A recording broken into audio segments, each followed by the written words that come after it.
নবান্নের সামনে ধর্নায় অনুমোদন হাইকোর্টের। সকালে অনুমতি, রাতে ধর্নাস্থল পরিদর্শনে সংগ্রামী যৌথ মঞ্চের সদস্যরা। পরিদর্শনের সময় পুলিশি বাধা চলে। পুলিশ আন্দোলনকারীর মধ্যে বচসা ও বাদরসী ছবি দেখানোর চেষ্টা করব, কারণ সদ্য হাইকোর্টে অনুমতি মিলেছে। এবং এরপর রাতেই ধর্নাস্থল পরিদর্শন করলেন সংগ্রামী যৌথ মঞ্চের সদস্যরা, কারণ কাল থেকেই তারা ধর্নায় বসবেন।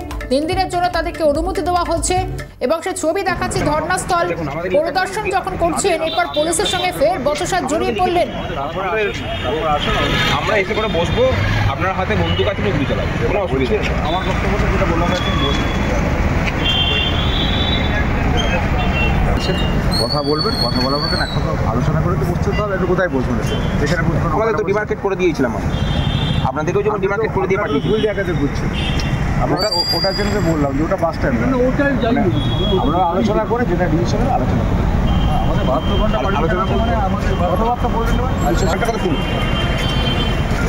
মানে হাইকোর্টে মুভ করেছেন আমাদের লয়ার পাক, হাইকোর্টে কালকে লিভ নেবেন, তারপরে ইয়ে শুরু হবে। তার আগে পর্যন্ত এই রাইটাই যতক্ষণ না নতুন রায় ডিভিশন বেঞ্চের অর্ডার আমরা ততক্ষণ পর্যন্ত আমাকে মনে করাতে হবে। আমাদের আপনারা সামনে রেখে দিন যে আমরা কালকে আজকে রাত 12টা থেকে ইনটাইটেল আমরা বসার।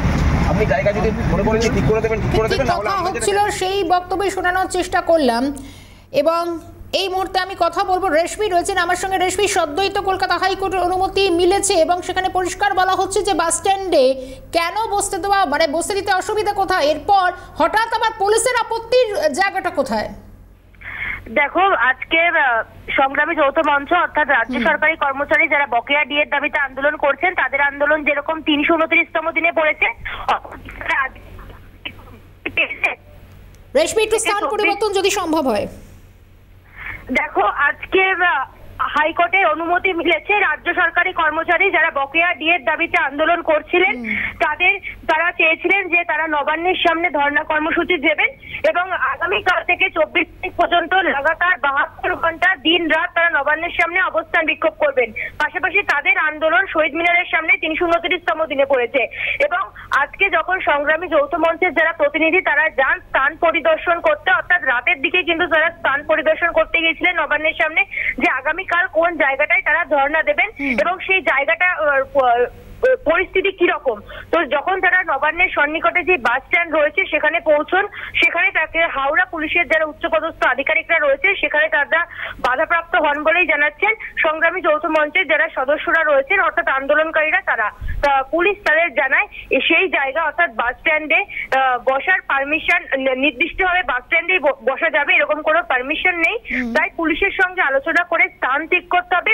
পুলিশের সঙ্গে আলোচনা সাপেক্ষে পুলিশ যেই স্থান ঠিক করে দেবে নবান্নের আশেপাশে, সেখানেই কিন্তু তাদেরকে বসতে হবে।